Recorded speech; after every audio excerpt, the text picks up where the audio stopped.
Hey guys, PIEGUYRULZ here, and welcome to another TV log. Haven't done one of these in a while. So basically, the Hey Arnold TV movie came out. I was under the impression it was going to be two different movies, but I guess not. I don't know when they changed that. I'm sure there was some information about it, but I've been kind of busy with real life stuff and working on other videos, so I haven't really been following like all the news that has come out. Like there was a trailer after the character design announcements.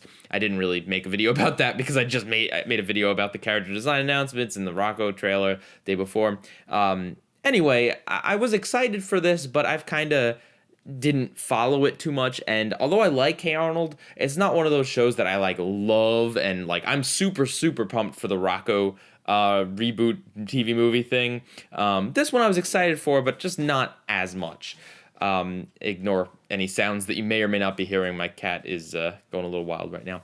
But basically, I was excited for this, and I didn't know if I was going to do a video just because I'm sure a lot of other people are doing videos, and when I'm not super passionate about something, I don't really want to make videos. I was just gonna kind of wait and see how the TV movie came out, and basically by virtue of the fact that I'm doing this, obviously there's something I wanted to talk about. And so I just saw it once, and it's the type of thing that I feel like I probably should watch again or a few more times before making like a review. But yeah, the purpose of the TV logs is kind of a first impressions type thing anyway. So here we are. I guess just kind of overall impressions is that I liked it, but I felt like it had a lot of kind of severe issues. Let's talk about the good first. So it does recapture, the magic of Hey Arnold. In at least the first part of the thing, you see a lot. I was gonna say all, but not necessarily all. But you see a lot of the recurring and even some one-off characters on Hey Arnold. You see reference to a lot of things that happen in the show. You see a lot of characters kind of being themselves, and even if themselves have been updated a little bit, like Rhonda now has her cell phone, the character is still very in line with how she originally was. All the voice actors, the ones that came back as well as the ones that started with this TV movie, did a great job. Arnold sounded so much like Arnold that it was kind of freaky that wasn't him. Obviously, there wasn't the original actor, or I believe there was even two original actors for Arnold, just because they used kids and their voice changed. But yeah, they nailed that spot on. Gerald sounded like a little different, but like not bad or distracting. And I know that's that Benjamin Flores kid that Nickelodeon really loves putting in a lot of things these days. But he did a great job. Everything was spot on in terms of that. I really like how they modernized it in the sense that, like, they really didn't change anything except for the joke and the fact that beepers, no one uses beepers, and then Rhonda has her cell phone. Like, that's pretty much it. They did modernize it, but they didn't go crazy with it. They didn't try to revamp everything. It's just kind of like little character quirks like that.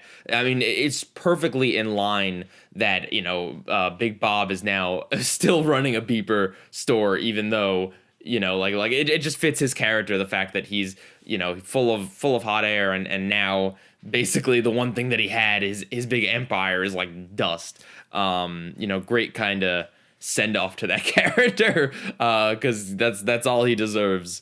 So yeah, they did a good job with that. And throughout the whole movie, throughout most of the movie, they do a good job with giving kind of all of the kids something to do, even though it's not much. Like Stinky gets like 3 lines, I think. Like, it's not many, but they do have several points in the movie where characters come up and do something.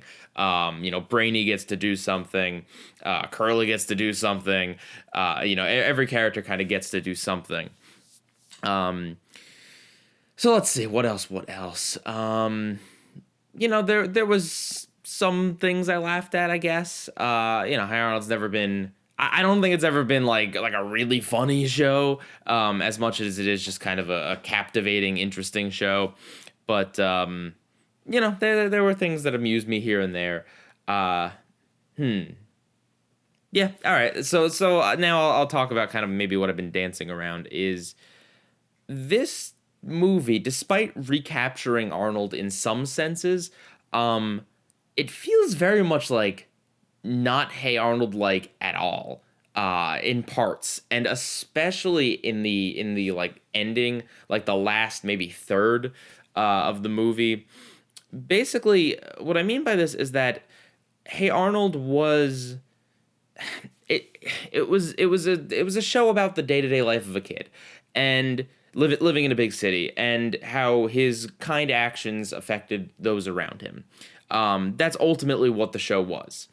Now, the show did do other things at times, and there was definitely a supernatural element. It's just usually it was kept to urban legend type stuff. So it still fit within the lines of the show because, urban legends, kids on the playground in a city, et cetera, et cetera. Like that's right in there. But this movie, perhaps even consciously takes a decision to, okay, well, the show's about a city, so let's make this one in the jungle.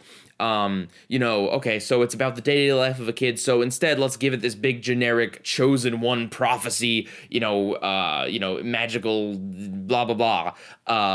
It's about this like Arnold and this large cast of characters. Let's shrink the cast down to Arnold and the kids, and then let's shrink it even further in the third act by just making it Arnold, Gerald, and Helga, pretty much. There's usually not like evil type villains so much as there is kind of like corporate villains. But in this one, my cat's running around still. In this one, it is just kind of your super cliche, I'm evil villain, whose only motivation is just that he's a thief and he's stolen everything in the jungle and this is one more prize for him.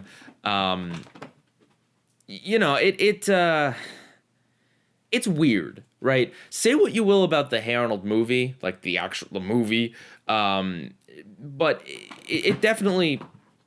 Hi, Sadie. It definitely was more in line with what the show was. I don't remember the movie, but I know a lot of people don't like it. I don't remember why. I don't know why, but the story at least, the idea of the city is in danger. There's a corporate factor guy that's greed and pollution, whatever. Maybe I don't remember the movie at all, but basically, the city being in distress and Arnold being the one to save everything, that's very in line with everything. And I guess the way I kind of described it made it sound like Arnold was like the chosen one. And in the show, he is very much like the character that gets everything done. He solves everyone's problems all the time, a true altruist, the best guy ever.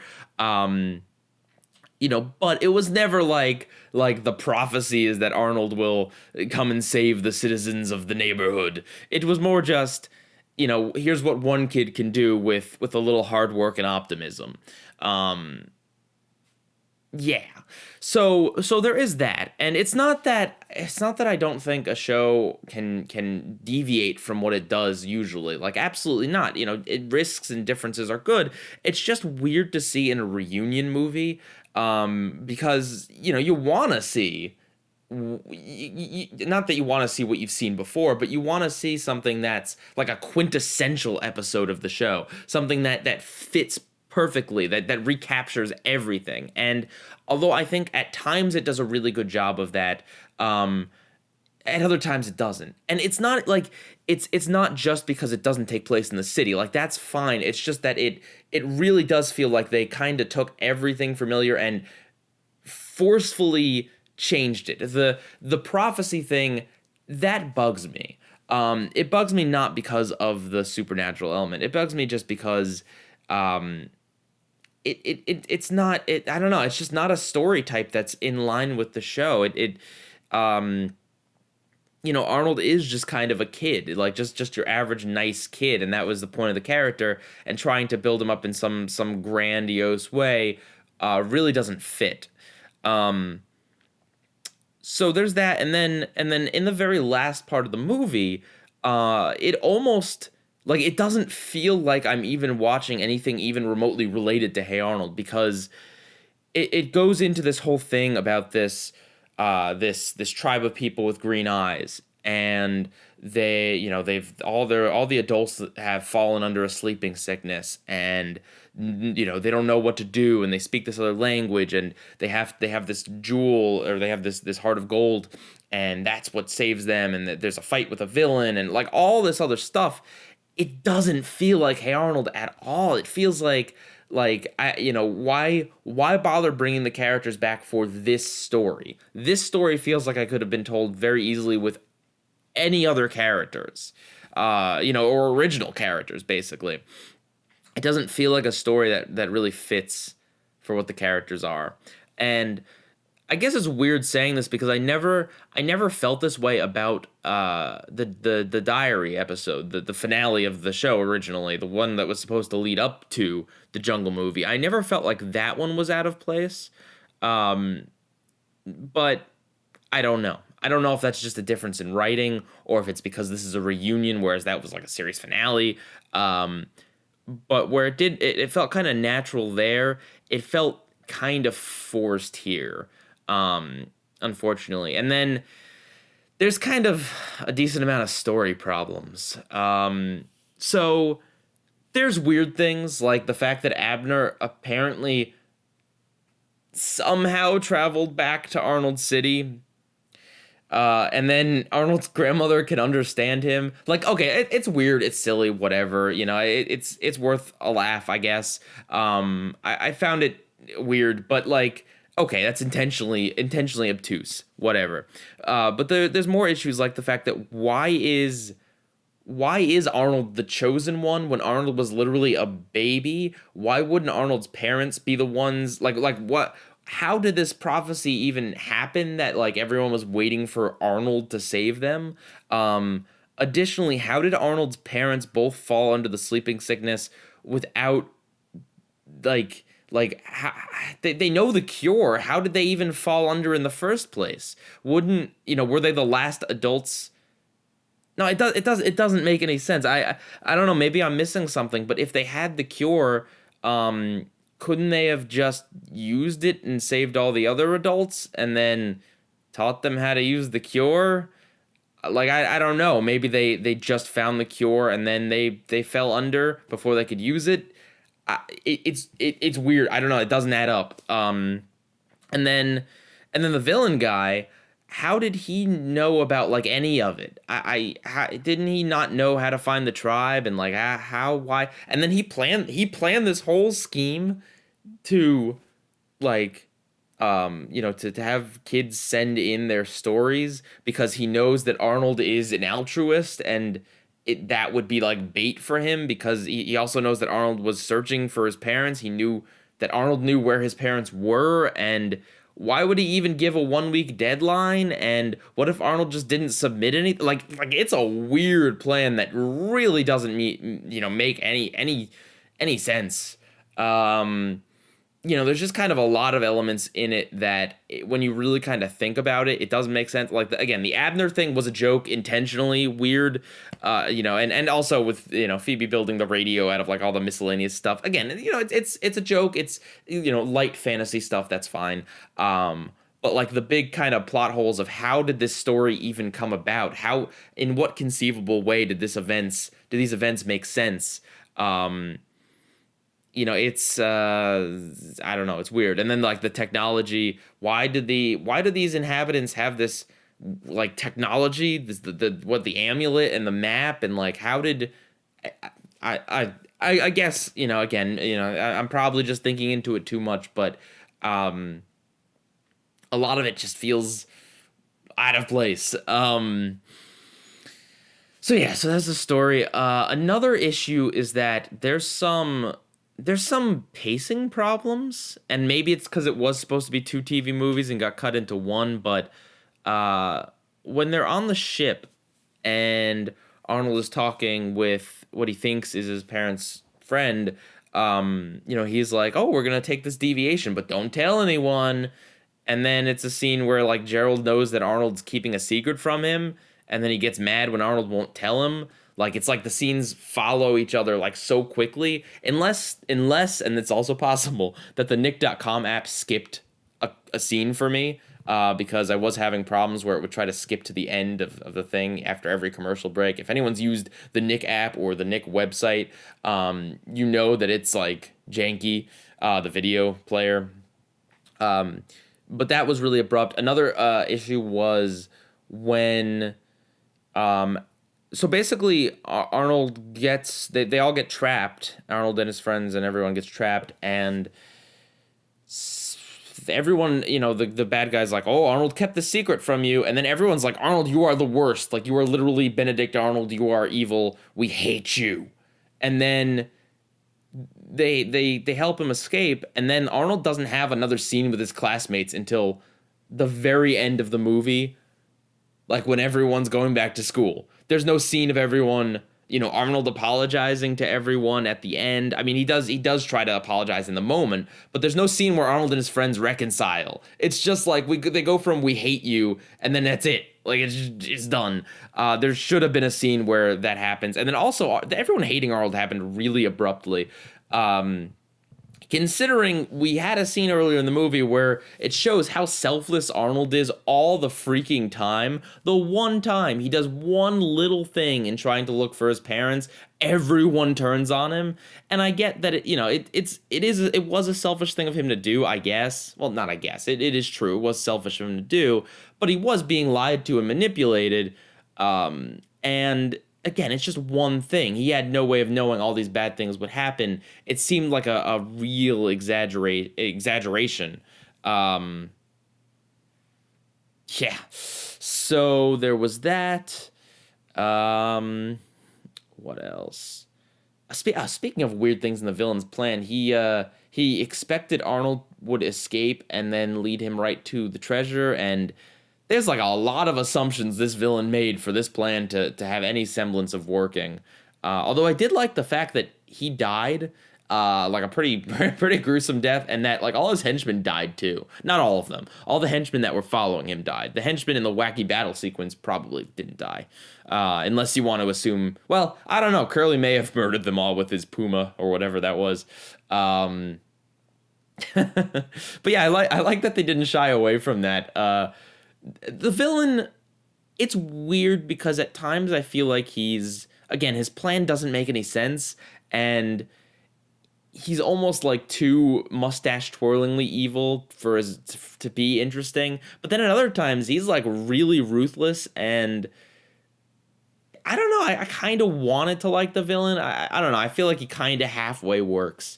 And I do love the line, of like he died how he lived, full of poison. Like that was a cool line. Let's see. Thinking of jokes that I like, the rock bridge, like being right next to the rope bridge, was a good gag. That was one I definitely I laughed at. And then the other big problem is that Arnold's parents, they didn't give them personalities. Like, they come off like golden retrievers at the end. Am I the only one that got that vibe? Like, they acted like weirdly obedient dogs because Arnold saves them, and then there's like a ceremony of how saved he is, and then he's like, yeah, I'm happy you're here. And they're like, hey, Arnold, because everyone in this movie says, hey, Arnold, like 20 million times.